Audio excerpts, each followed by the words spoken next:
Gandang araw po sa inyong lahat. Ito po ang gugupitan natin ng Gupit Binata. Oh, Ayan. Gamit natin 116, 1/8 and 3/16 of an inch attachment. Ayan po.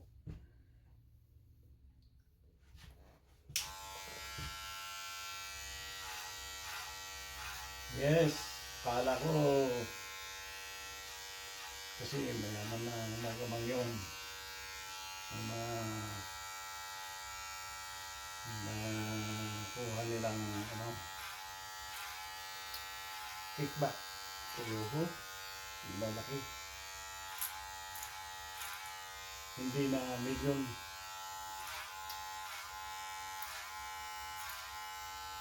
Hindi medium. Easy money. parang sa Pilipinas din. Oo, nung una, hanga ako sa pamilya ni Tandang Rodrigo. Dadali tayo. May lihim. May sikreto pala.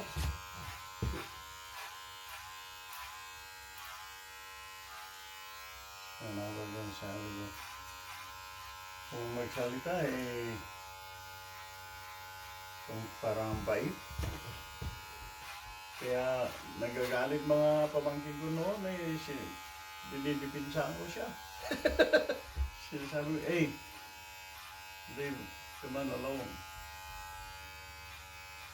Trying to get rid of the bad guys. Yan, siya pala. Mali. Hindi, may ano naman talaga, yung umupo si, talagang nataranta rin yung mga kriminal. Sabi sa'yo mo, nung umuwi ako Pilipinas, talagang nabawasan talaga, halos nga nawala eh. Sa Quiapo pa lang, nawala talaga sila eh. Nakakapaglakad ka na ng payapa, hindi yung hilingon-lingon ka eh. Talaga namang may nangyari.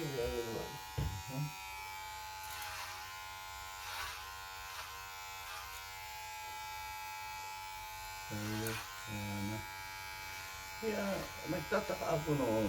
Tsaka maraming nagtataka rin siguro na bakit ganun lang tapang ng parang sa kanila, no? Sa kanila na pala yata.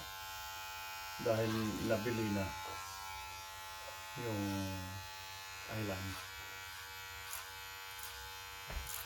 na may pala yun, magandang deposit sa island na yun. May oil and gas yata. Kaya lalaban siguro yun.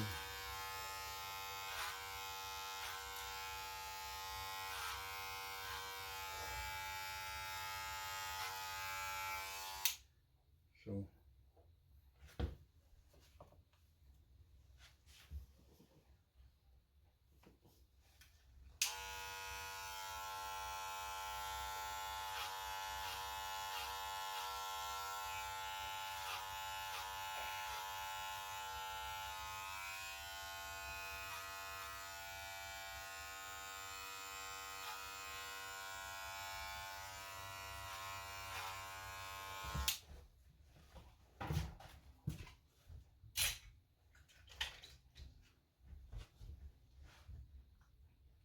politika natin kahit saan yan. marami nang lumalabas na kalokohan.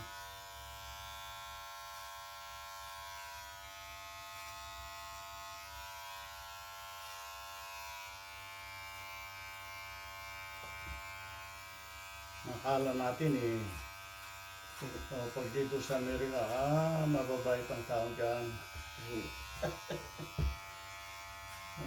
May kalokohan din pala yun.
Okay.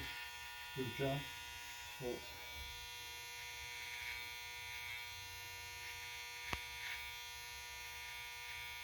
Pag palagi mong ginagawa, masasanay ka rin.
Ito, may pinipirma na naman bago.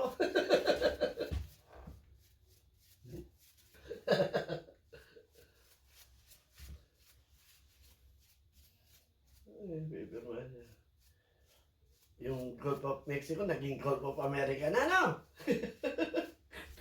Gusto kong buwan sana. Para madaling magbiyahe. Sa Nakakarami na yung sa nung Pilipino, ilan na yung nagpa-deport? 24 yung una eh. mhm. Ngayon kaya ilan na? Hindi sa atin, kasi pumunta tayo dito na legal. Oo. Kaya lang, ginagawa nating illegal. Oo, nag-iis That's eh. the problem. Oo. Dapat, gaya nung pamangkin ko, May pagkakataon ko ayusin eh. yung pamangkin ko, Oo. nung dumating as a tourist, Oo. tinanong ko, anong balak? Oo. Pabalik ka pa ba o dito ka na? Oo. Sabi ko, pwede sana dito na lang ako. Sabi niya, Oo. kaya nang bumalik, ayoko na. Oo. Yun. Di yun ang ginawa. Nagpatulong, Yeah. binigyan ng working visa. Oo. Yan. Legal. Di yan, oh. Binigyan ng working visa. Nung mawawala yung pundo, tamang naging immigrant na siya. Oo. Permanent resident. Nagkaka-green card, oo. Ayun. Pwede na siyang Oo. maghanap ng kung saan-saan. Oo. Hindi yung bigay. Yan. Yeah, gano'n naman talaga dapat. Kaya nga yung isang Pilipino na ini-interview pa. Yan. Almost 30 years. Yung Hindi mo inayos, 30 years ka rito, hindi mo inayos yung papel mo? may kalokohan yun. Oo. Ito, journalist pa, may pinag-aralan. 20 years sa New York. Nabigyan ng assignment sa Mexico. Mhm. Nakalimutan niya. Sige, pumunta. Okay naman eh. Pagbalik niya, Patay. Hindi na nakapasok. patay ang bata. Aha. Yun. 20 years, hindi mo pa naayos? Grabe yun. Oo. Maraming magbigay ng trabaho sa'yo. Oo. Saka kung may karir ka na ganyan, ang dali-dali ayusin yung ganyan. Mali. Mali ng Ang laki ng Pilipino yun. Kasi kahit anong gawin natin kung wala kang pera na gagamitin mo papunta ng Mexico. Saka journalist ka, magkano naman, di ka na magagastos ng... Tanong-tanong ka lang kung 1,000 sino ang dyan. pwedeng tutulong sa'yo. Oo, ang dami dyan. Di ka ba, Mali yun. sabi natin kumasos ka ng 2,000, ano ba yun sa journalist ka? Kaya yung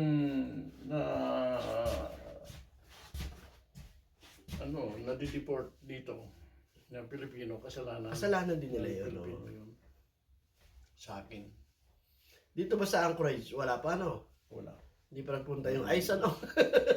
Yeah, yung kaibigan, gaya ni Tutoy, Oh. ay yung asawa ni Tutoy, yung una, pumunta dito legal na tourist. Mm.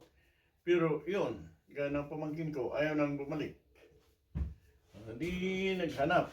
May nakitang Tutoy, kinasal agad. Oo. Hmm. Natutoy siya ngayon. Hindi, sabi ng immigration, kailangan mag-exit. Ah. Nag-exit sila ng 2 weeks sa Canada. Oh, may ganun? Oo. Pinag-exit So, pa sila? bumalik dito, ayos na. Pinag-exit pa sila? Hmm. Pinag-exit pa sila? Binigyan. Kaya nga, ibig sabihin, pinalabas pa sila? Yeah. Kasi kinasal mo na. Kinasal mo na dito. Oo. Oh, bis na pa uwi para ipipetisyon. Yun ang next step. Mag-exit na lang. Babalik dito. Re-entry. Oo. Pero tinulungan ng abogado yun. Oo. Yun. Oh. Tapos na. Oo, bis-bis lang. Inantay na yung yung in-applyan na yung permanent resident. Yun, saglit lang yun eh. Basta ba... Ayos. Lalo na. Yun lang. Nagkaanak ng dalawa. Mm. Umayaw ng isa't isa. Hiwalay. Ah, nag-iwalay din.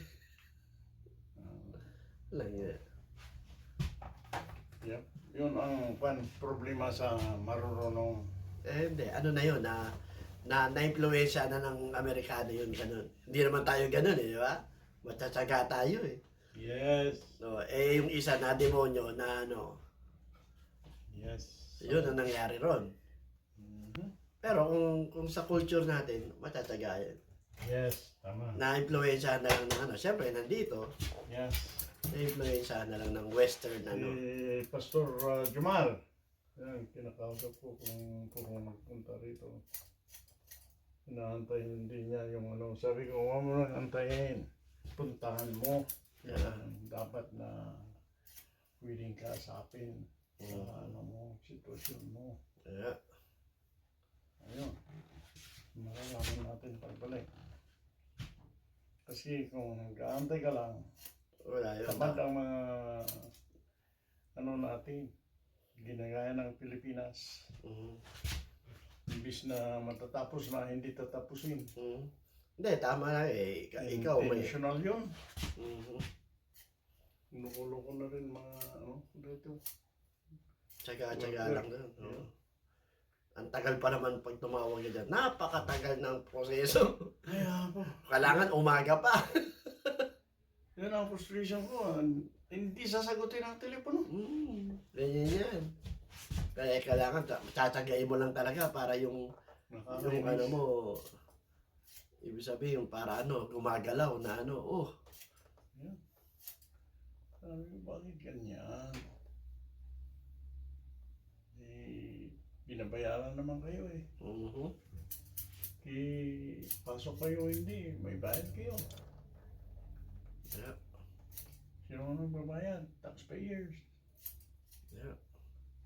Parang sa atin. Bayad ka tax, ipamimigay lang nila ng ayuda. Ikaw, nagbabayad ka ng tax. Ang ine-expect mo, pagkaroon ng magandang karsada, hospital, hindi. Pinamigay sa tao. Dahil mag-election, palalabasin nila galing sa bulsa nila. Yan ang typical na politician sa atin.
Yan.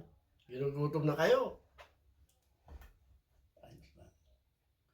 Kakakain ko eh. Parang hindi yun na sinasabi ng tiyan niya. Yun. Hindi ako nagda-diet, hindi pinipili ang pagkain. Oo. Kaya ko. Nangangayayat ka eh. Kasi Ay. dapat Bakit? Kasi hindi ko na ginagawa yung dati kong ginagawa sa kainan. Ngayon, marami kong kinakain noon. Ngayon, may nagsabi sa akin sa trabaho, pwedeng kainin mo pa rin lahat. Kaya lang, huwag nang masyado ang volume. Hindi na napakarami at one time. Kahit marami kang kakainin, so many times. Yeah. See the difference, sabi niya. Saka sugar ang kaaway dyan. Yeah, you can still eat Yeah. a lot, but not one time. Right time, yeah.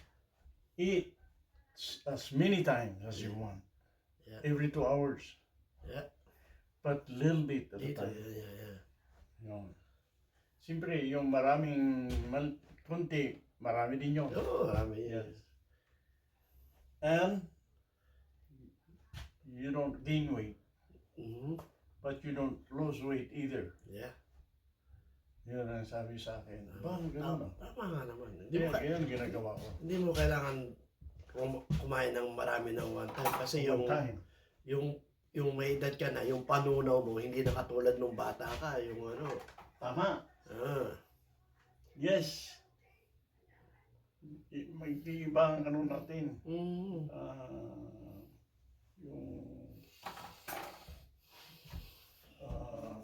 panglaban sa pagkain. Yeah, yung ano, panunaw sa tiyan, yan. Yes. Yan. Binatang-binata ang dating.